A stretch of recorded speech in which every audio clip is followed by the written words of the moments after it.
Hello everyone, my name is Jordan. Welcome back to another episode of the Bukkit Clean series. Today we're going to be working on a jail plugin, and this is also going to cover several requested topics all in one video. This is going to cover the jail topic, which was requested. This is also going to cover the BossBar request, and it is also going to be caching player data. So pretty exciting stuff. We can knock all those off the video idea request. Again, if you have any video requests, go ahead and leave them in the Discord new videos channel, or you can leave them down in the comments below. I strongly recommend you join the Discord anyway, but that is obviously up to you. Okay, so let's go ahead and get started here. So let me show off what has happened. So basically, we have a plugin here, and we have a config.yml, and we have a jail main class and a jail listener class. Inside of the jail class, we have a location called jail location, a map of UUIDs to long variables, and it's called jail release data. And then in here, we just load the jail location. So basically, one more thing I want to add right here before we get started is put an else and then just say get server, or actually just get plugin, get server.get plugin manager.disable plugin this, and then return. And then down here, we want to do the same thing. And I also want to get the logger and just say world for jail doesn't exist. And I'll explain all this in just a second. Jail location not set in config.yml. Awesome. So let me explain what I just added here. Basically, I'm making sure that the jail location's world is valid, and I'm making sure there is actually a jail location set in the config, or else the plugin will go ahead and disable itself. Okay, so one thing I want to quickly note is that this plugin is being made for 1.9, not 1.8, because we're using the BossBar API provided by Spigot 1.9 and above. But you can, of course, make a jail plugin for any version lower or any other version. It just doesn't can't have a BossBar. Okay, so let's go ahead and jump right in. So now that we have our jail location loaded and we know it is not null, we can go ahead and do a few things. So we need to load up data, and this is where the caching player data part of this video comes in, and that's why we have this map here of jail release data. So let's go ahead and create a few objects up here. We're going to create a file configuration object, which is going to be called jail release data config. And basically what a file configuration is, it's what this is, kind of. So this inside of here is obviously the file. So this config.yml is the file, but the content inside is file configuration. So we're going to go ahead and load up this file configuration from a new file that we create, which we're also going to go ahead and go down here and name. This is going to be our jail release data file. And we're going to import that from java.io. And let's go ahead and set all this up. So first we need to go ahead and set up this file. So we need to say this.jailRelease data file is going to be equal to a new file, and we're going to say get data folder, and we're going to call this jail, or we're just going to call this data.yml. And so basically what I've done here is I've created a new file, or a new file object, I should say, and I put it inside of our data folder. So this is inside of our plugin folder. That's what that means. And I've called it data.yml. Now this doesn't actually create the file. We have to do that down here. So we need to say if this jail release data file exists, and we need to put an exclamation point. So if the file does not exist, then what we want to do is we want to say this jail release data file create new file, and this has the possibility of throwing an IO exception, so just go ahead and try catch it there. Okay, so now that we're down here, we are good to go. So let's go ahead and write the other bits of our code. All we have to do at this point is just say this.jailReleaseDataConfig equals YAML configuration.load configuration this.jailRelease data file. So this will pull all of our config from our jail release data file. Awesome. So we are good to go. So now we can access our data.yml file and go ahead and load data from it. Obviously, there won't be any data in it until we start jailing people, but we'll get there.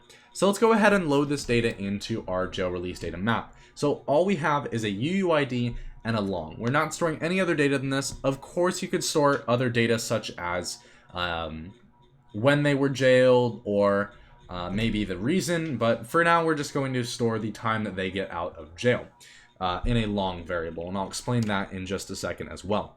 So let's go ahead and load that in. So it's literally the same thing as the Bukkit config, except it's just a different file. So let's just go ahead and say for string UID colon this.jailrelease data config dot get keys false. And so this is going to set up our data file to be something like this. So it's going to be a UUID, so we're going to say 1, 2, 3, 4, and a long variable, which will be underneath. Or actually, we can just go ahead and say release and then put a long. So, I don't know, something like that. So let's go ahead and get our long now. We're going to say long release is going to be equal to this.jailrelease data config dot get long UID. And then do a plus.release. Okay, so now that we have our release, let's go ahead and actually we can simplify this. Let's just go ahead and do that. And then we can just go ahead and change it to get UID. Awesome. So now that we have that, let's go ahead and go make a UUID object. Let's go ahead and change this to UUID string. Change this to UUID string as well. We're going to say UUID equals UUID dot from string UUID string. And so now if it's a valid UUID, which if you don't modify this data file by yourself, it will be, we now have that UUID. So now we just say this.jailrelease data.put UUID release. And one thing I want to check for before we do that is if this time has passed.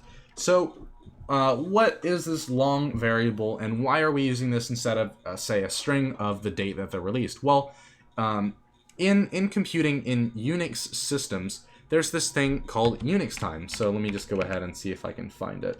It's very, well, no. I want system.current_time mills. And so, yeah, there we go. So current time mills. And this is going to return a long, which we can compare to against this release variable and check if it's passed or not. So we're using this because basically from January, I think it's, I don't remember. It's some time in January, some day in January, at midnight. That's when the Unix, it's called the Unix epoch, started. And basically, it's been about 47 years, and I think every millisecond, there's one added to this long value, and that's how long it's been since that time. I think in like 1969. So basically, that's why we're using that instead of a date, is because it's much more convenient for this case. So we can go ahead and check. We're going to say if release is less than, or actually is greater than, system.current_time mills, or millis. So we're going to say less than or equal to, or greater than or equal to. Then what we're going to do is we're going to say continue, which means we're not going to put it inside of our data, because we now know that this time has passed. It's over. So we want to remove it from our config file. So let's just say this.jailrelease data config.set, and we're just going to say UUID string, and then we're going to say comma null. And that's just going to completely delete it, delete the line from our file. And now we just want to go ahead and save our data. So we just need to say this.jailrelease data config.save, and then just say this.jailrelease data file. And this is going to obviously have an IO exception, so we're just going to catch that. And actually, to make this a little nicer, we're just going to say private void save jail release data. And we're going to take all this in here, say this.save jail release data, insert that all in there. Okay, so now that we're good to go and we've loaded all of our data from our file, let's go ahead and go into our jail listener here. So now we have this player, and we want to check if they're jailed. So we can do this. We need to actually create a constructor here. We're going to say private jail, and we're going to just create a constructor for jail listener here that takes in our jail argument. So we're using dependency injection rather than static singletons. Oops, if I can type, that'd be amazing. There we go. So now we now have an instance of our jail class. So let's go ahead and make a few methods down here. We're going to have a public boolean has time passed, and we're going to say long time. And we're going to say return time less than or equal to system.current_time millis. We're going to replace this method up here with this method, just so we're consistent. And if we ever need to change it for whatever reason, like if there's a bug, we don't have to edit it in 50 million places. And then we're going to also have a public boolean is jailed, player. and we're going to go ahead and say public long get release time player. And so what we're going to do is we are going to say we're going to return this dot release data dot get or default. Actually, not get or default. We're just going to say contains key player dot get unique ID dot toString. Oh, not toString. We're just going to get the UUID directly. And so that's going to check if the player's jailed. If there's any data in there, they most likely are. Actually, that won't inherently be true. Let's go ahead and make this a little better by saying if this.joeReleaseData contains key player.getUniqueID, then we're going to say return this.hasTimePassed for this.joeReleaseData.get for that player.getUniqueID. And then down here we can just return false. So basically what this does, this checks if there is a value inside of this inside of the map for the player, and if there is, we're going to check if the time has passed for the value in there. And then down here for get release time, we're just going to say return this.joeReleaseData .get or default player.getUniqueID, and we're going to say system.currentTimeMillis minus, we're going to say about 5.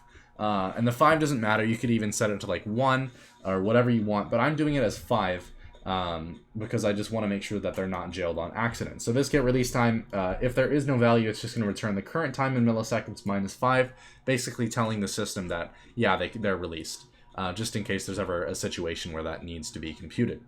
Awesome. So now let's go ahead and say if jail.isJailedPlayer, we need to go ahead and teleport them there. So we just need to say, we need a getter here. We need a public location get jail location. So we're going to say player.teleport jail.getJailLocation.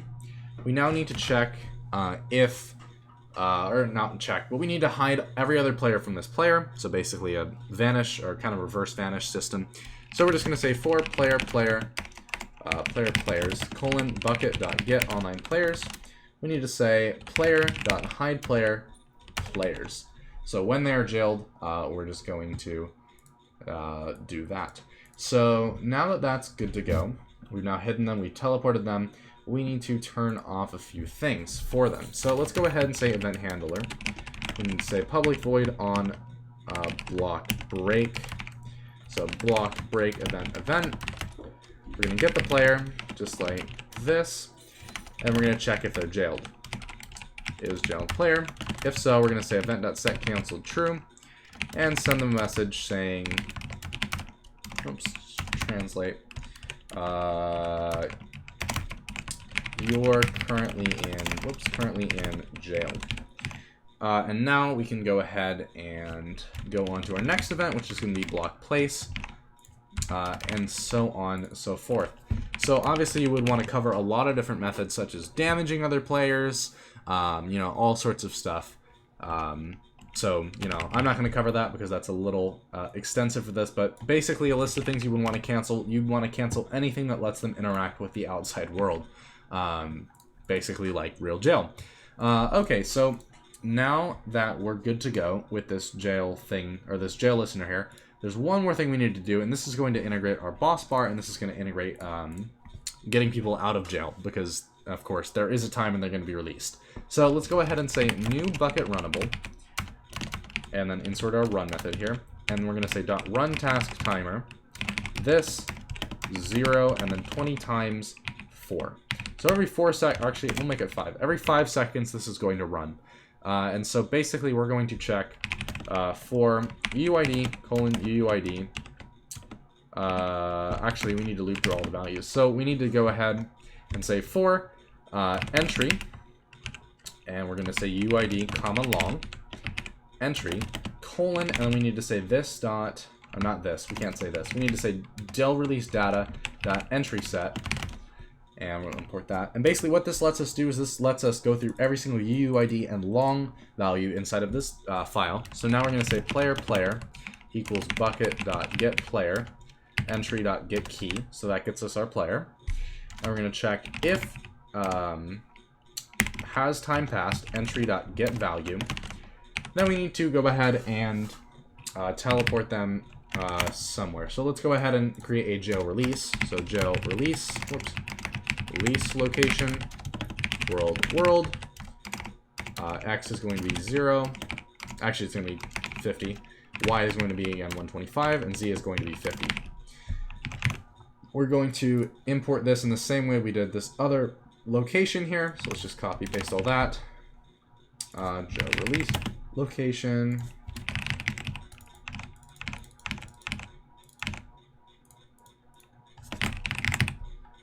And then say private location, jail release location. Set that up there. Now, one thing I want to make sure works properly is if they join the server, not if they join the server, but, oh, actually, never mind, that will work fine. Okay, I'm gonna ignore myself thinking that because it's correct. So if the time has passed for the player, then we're gonna teleport them to that jail release. So teleport jail release location, and we're going to say for players :bucket.get online player.show player players. Obviously, this will interfere with any vanish plugin you may have, so be careful. And do that one on your own will. You don't necessarily have to hide them from the player, but you can. That's just what I'm doing here. And then we're good to go. So obviously they're going to keep all their items and so on, so be wary of that. If you want to take them away, save them somewhere, you can. That's, obviously pretty easy stuff to do. So now that we're good there, we need to delete them from the data. So let's just go ahead and say this.jailreleaseconfig .setPlayer.getUniqueID.toString equal to null. We can't say this because we're in a runnable.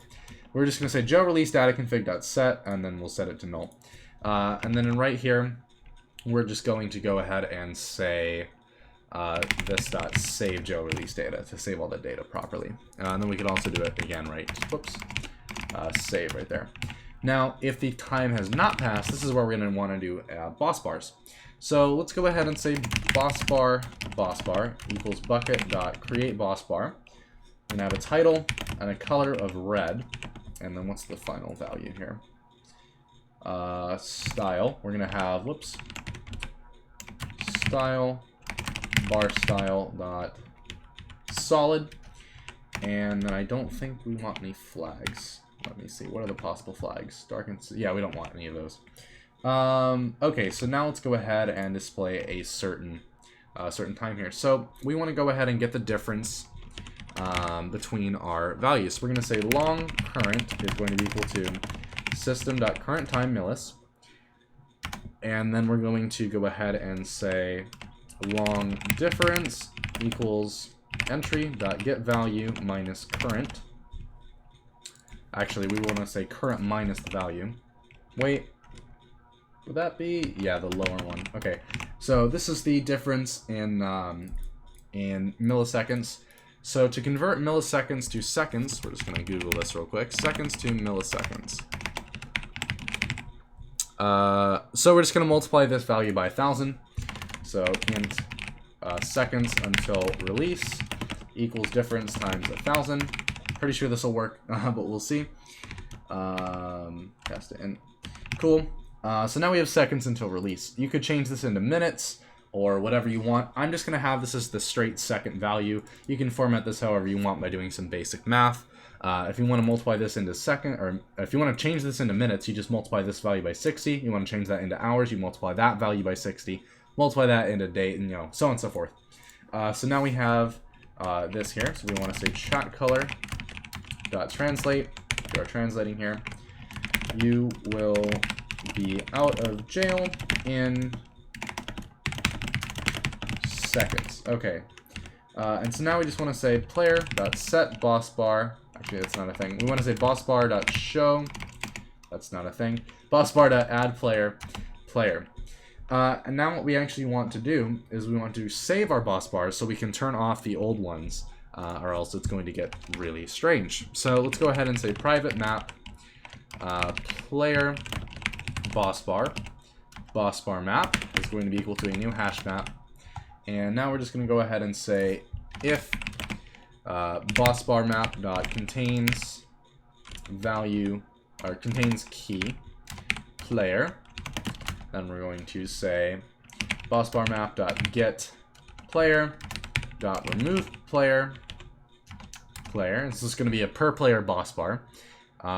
Then we're going to go ahead and say, actually we don't even need to care about that. Now we just say this dot, or not this, but BossBar map dot put player BossBar, and now it'll update every 5 seconds. Okay, I think we're good to go.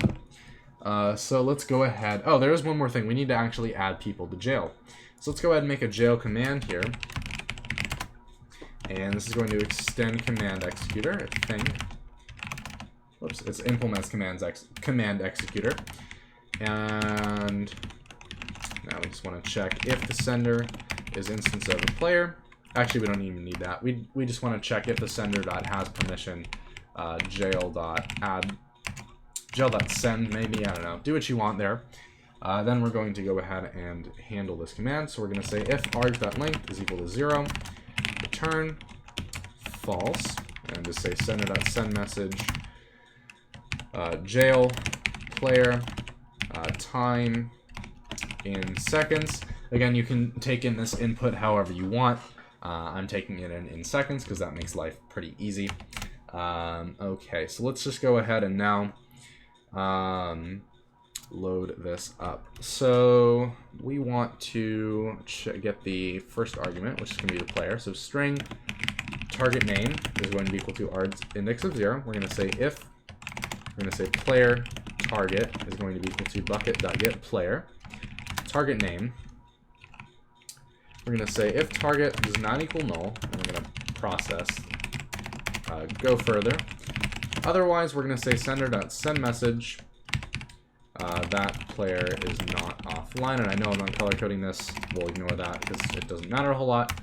Okay, so now delete that, go further.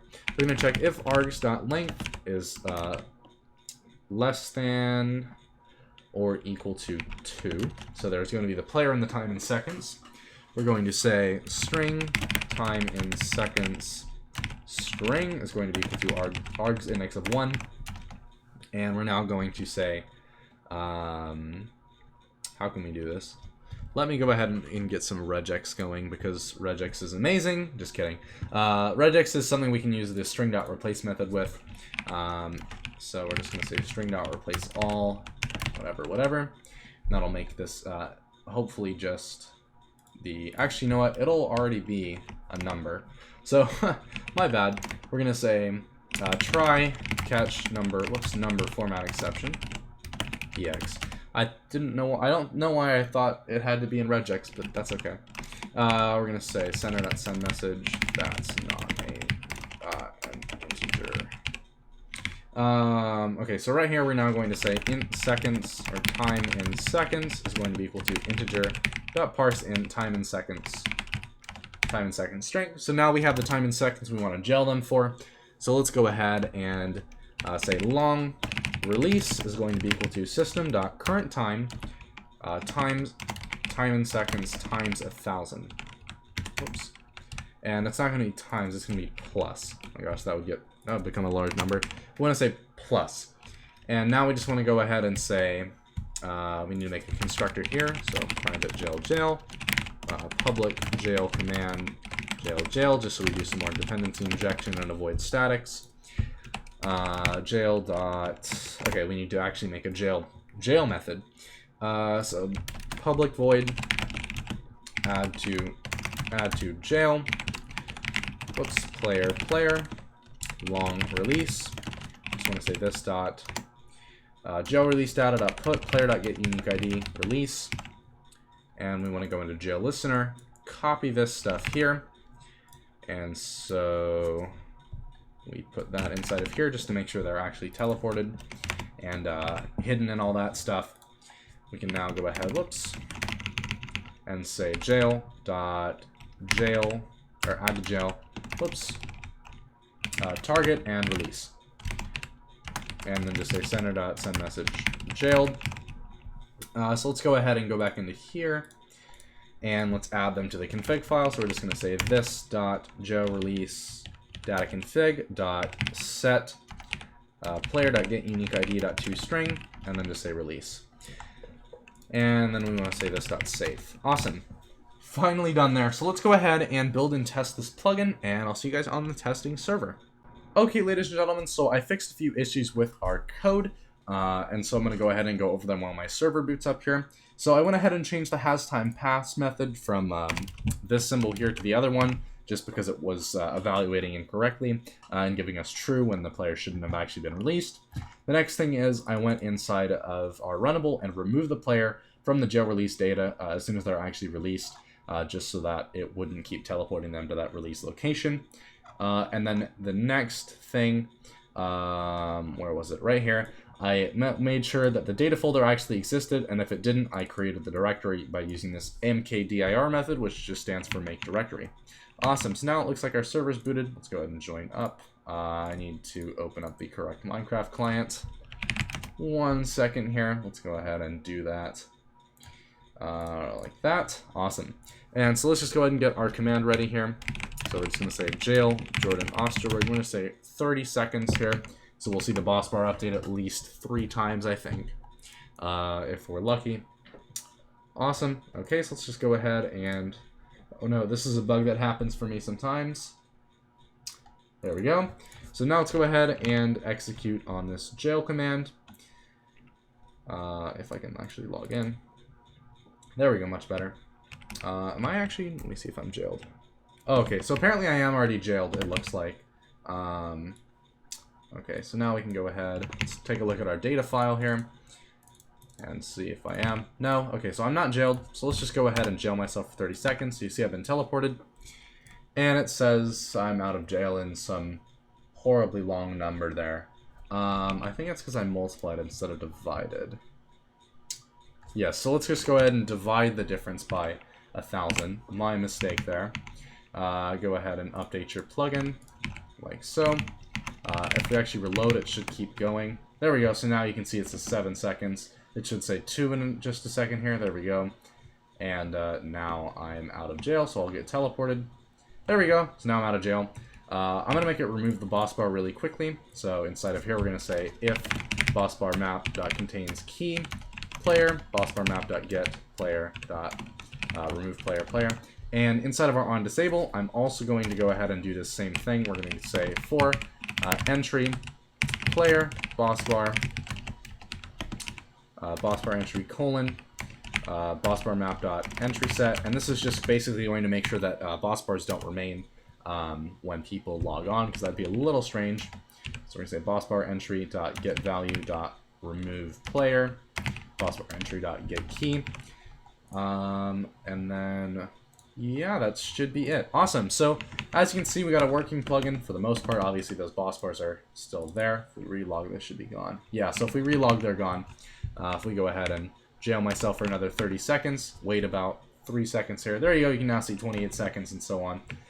So we've got our BossBar, and then in theory, if I was to stop the server, my jail time is now frozen. So if I go ahead and look here, actually it's not frozen, but my jail time is going to end right at that. So if I was to restart my server, which I'm obviously not going to do because it takes a little bit, but if I was to restart my server, it would go ahead and my jail time would probably be over by the time it booted.